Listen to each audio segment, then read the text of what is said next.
You know, a lot of automakers strive, no, not strive. They push as hard as they possibly can to cater, and I'm talking about like premium automakers. They push as hard as they can to cater to their most well-to-do customers by building super ultra luxurious mega powerful supercars and charging hundreds and hundreds and hundreds and hundreds and millions of dollars, that was hundreds of thousands and millions of dollars, for their cars. And in order to elevate the brand, the model, to make it even more exclusive, more desirable. But there's one automaker, you might have guessed which one it is, that does that too, but has the uncanny privilege, which is, well, privilege that I get to drive this, to actually go in the opposite direction and decontent their cars and make them even more exclusive, interesting, unique, special. I mean, I can't think of many automakers. In fact, I can't think of any other automaker that could possibly get away with doing that. And above and beyond that, what Porsche can actually do with the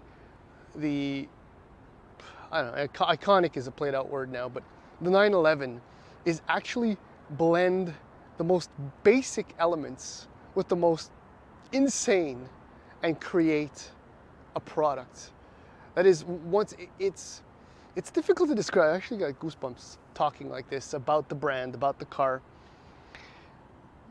because the 911 is the rich person's answer.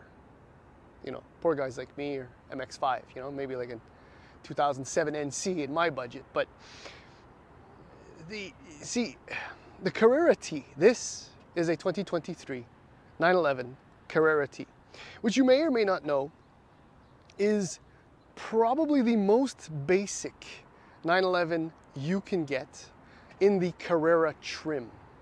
Is the most basic car you can get in the Carrera trim.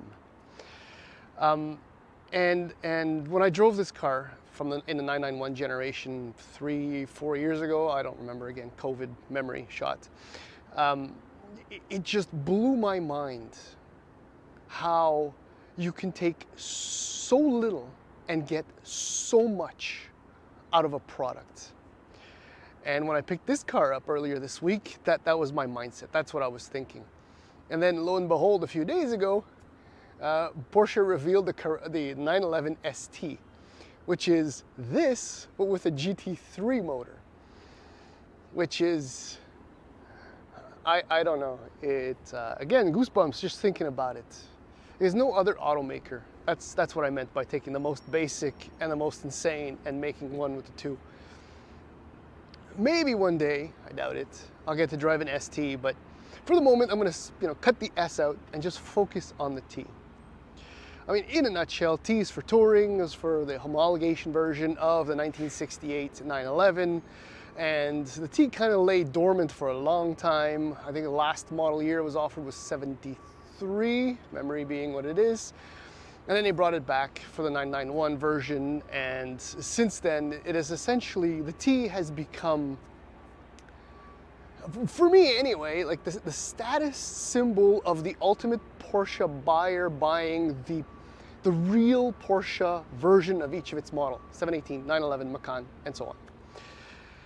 And this 911 Carrera T is within an element or two perfectly spec'd. It does have a few options. Obviously it's a 911, it's not inexpensive. But if you're to measure, I hate saying it, the smiles per miles, I think in the 911 branch, with the exception perhaps of the ST, which costs more than 2.5 times more than this one, basic per basic, you can't beat this car. Perhaps maybe a 718T? I don't know, but the 911 there's nothing like it. Anyhow, so far I've said zero, but have gushed and basically told you that you get your name on a list for this or an ST or any 911, and you cannot and will not regret it, obviously. And if you're watching this video, you're not looking for that kind of information, you're just looking for validation, and I'm giving it to you. In the following video, we're going to do the walk around of this gorgeous, gorgeous automobile, and then take it for just a pleasurable, enjoyable, and spirited drive. Now, there isn't much to say styling-wise about the 992 other than I still have a soft spot for the 997. I can't really explain it. I think at the moment the 964 is still my favorite visually, but the 992 is gifted with a combination of throwback design elements and modern touches. The only fault I could find with it is that it's still big, but even so, if my memory serves, it's no bigger than a 997. But I mean, there's just everything about this car, just the font, the markings, the decals. It's just, yeah, racing yellow. Honestly, as far as free, quote unquote, colors over at Porsche, racing yellow because it's before me now, but I think I would probably spec racing yellow. Though a few other colors like Ruby Star or Gentian Blue is so nice. And then there's Guards Red. And okay, yeah, the Carrera T. Pricing for the Carrera. I'm just going to focus on the Carrera because it's going to be simpler that way. Starts at $114,400. That's $114,400 in the US. And the top, most expensive Carrera is the Carrera 4 GTS Cabrio in the US, $171,000.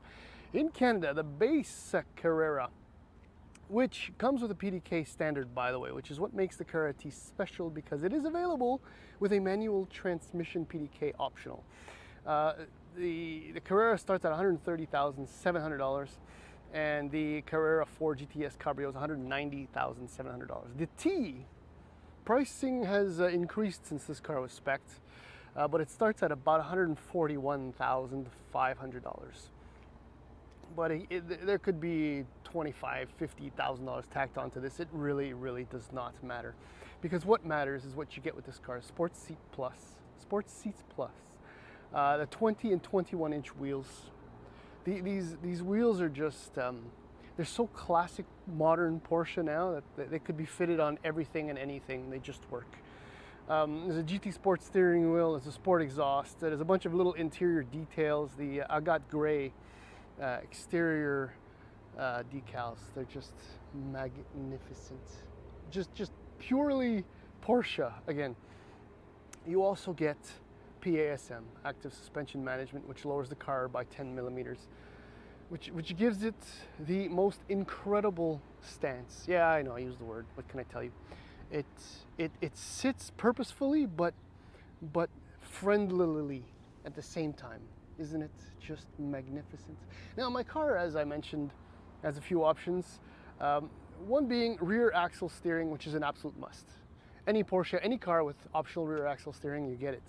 It also has the front axle lift. Just those two options alone, I think, are about $6,000, $6,500. Two musts. This one also has a larger fuel tank and adaptive sport seats that are cooled. That I would probably do without, but bottom line, you're looking, and there's a bunch of other features too, you're looking at $155,000, give or take a few pennies. Worth every penny. Worth each and every last one of them. I guess, do you want to see the trunk? The frunk? My apologies. I hesitate now. Oh, why not?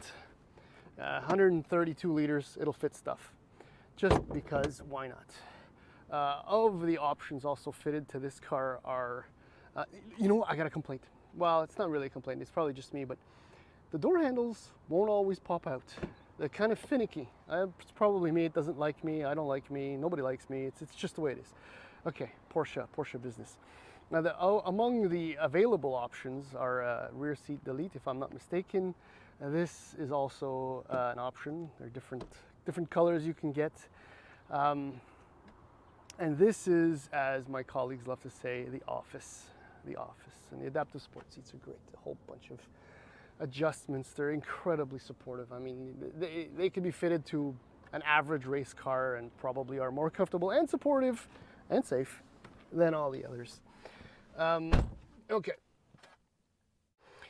All right. Yeah, I just started it up to test something, but start it up again. Yes, the key, always there. Not really a key, but it's there. That's all that really matters. I love Porsche's continued analog tack in the center. It's a throwback, but it's classic. It's modern. It's functional. It's part of the Porsche driving experience where you can see the tack do its job.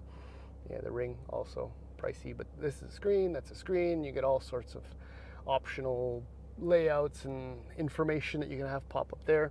Here's your infotainment screen. I don't want to spend too much time on there because it's fairly straightforward. Everything is just it's quick. It loads up very quickly. This you do not want to do. You understand me? If you buy this car with the manual transmission, 7-speed, you do not click the box. This one, you do. And if you don't want to go through the menus, Porsche has conveniently put the little toggle right there. This is your front axle lift, which is magnificent. This is for the adjustable dampers, PASM. So sport and normal, magnificent, magnificent. I don't know what else to say. Apple CarPlay works fine. The menus are straightforward. There's nothing crazy going on here. HVAC controls, everything you need. My Vanna White impression. It's just superb. Audio controls. These buttons, because cooled, it's fine, it's warm-ish, but I wouldn't do that in my T. Cup holder, storage, there's nothing else to say there. This. So this is your wheel, I'll zoom in quickly, for your drive modes. So normal, sport, sport plus, individual. Now I've set up individual to have everything in soft except for the powertrain, and it can be configured through here. I won't go through it, it'll just take too long. Individual in this case works really, really well, and it's, by default you're in normal and there's just nothing wrong with it. And thanks to these toggle switches, at least in these two and specifically, you can just, as you go, you feel like no more exhaust noise, or you feel like a stiffer ride. It's just magnificent. Have I mentioned magnificent? I may have. And the good news is you can see out of it quite well. And now we're off. This time, I'm doing the rolling shots after traffic lights. Yes, huh? You do learn lessons in life. Oh, one of them is that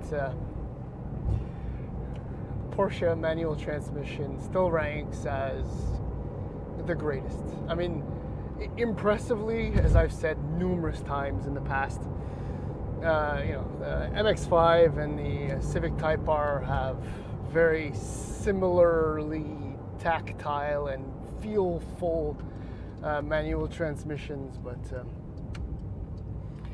but yeah, it's a Porsche manual transmission, 7-speed. The incredible thing about the transmission is that I think it has some kind of artificial intelligence built into this shifter, because it seems to know when you want to downshift. It seems to know when you need to upshift. The clutch is just so incredibly friendly with a very identifiable friction point. I mean, the ease at which you can shift is, I don't want to say unlike any other car, but it certainly is a standard. And this, I go back to, you don't want to, the auto blip. You don't want to do that. What was that all about? Because the heel and toe is so easy. The pedal spacing is designed for heel and toe. I mean, on fourth, well, actually, that was not heel and toe. It was just a throttle blip. But point is that when you do come to a stop, which I will in about a K,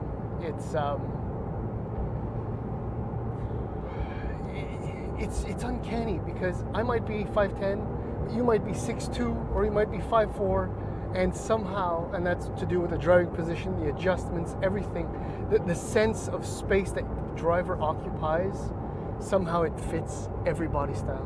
every person. It's magical. It's really magical. It sounds so cheesy what I'm saying, but it's absolutely real. It just really is the truth. Now the base Carrera has only a 3-liter flat-six turbocharged engine, which produces only 379 horsepower at 6,500 RPM and 332 pound-feet of torque from 1950 to 5,000 RPM. So if you take the two power bands, they sustain and support each other. It's just incredible. That means that the pull, I mean, this is a 1,500, less than 1,500 kilo car, which is, it's 1,480, I think, making it 1,470, meaning that it also, with the manual transmission, weighs about 35 kilos less than the Carrera with the PDK. And most mind-blowingly all, because I have to say it, above all, is that the ST weighs about 220 pounds or 100 kilos less than this car. And it's got a 518 horsepower, naturally aspirated, flat-six 4-liter engine.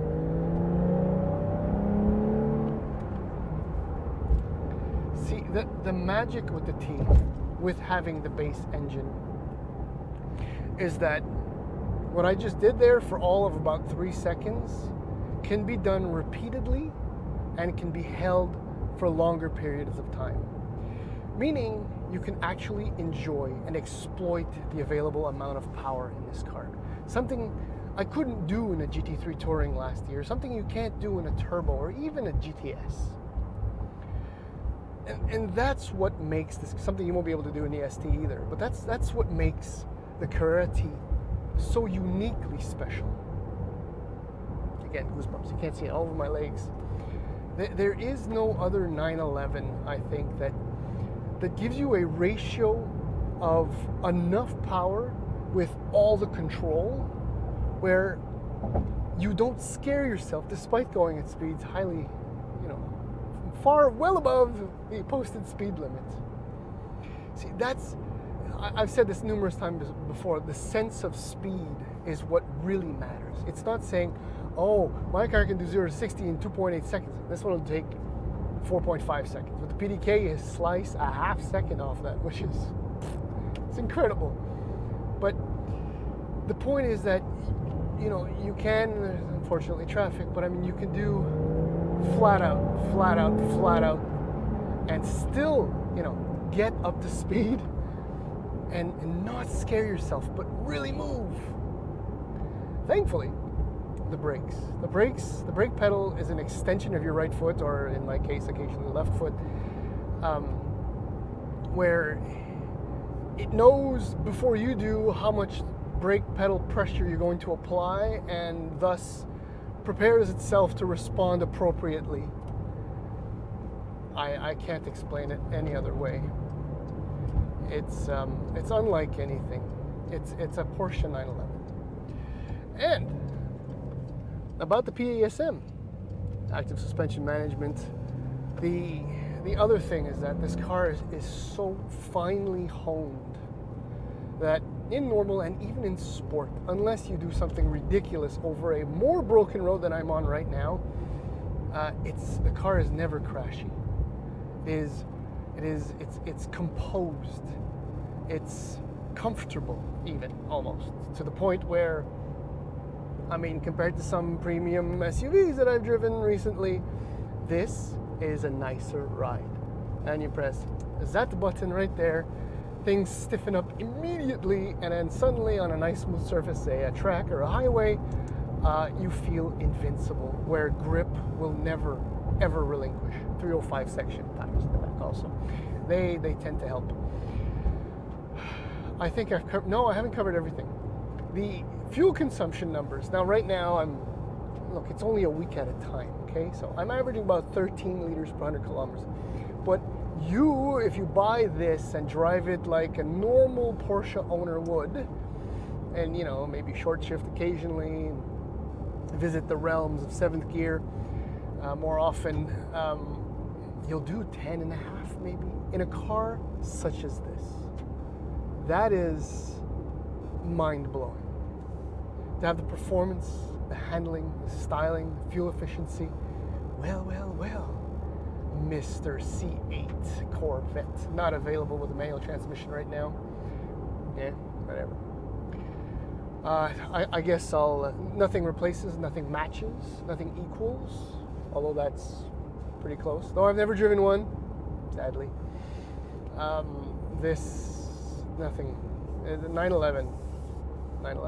But you knew that already, and I haven't learned you anything new. Thank you so much for your patience and for watching.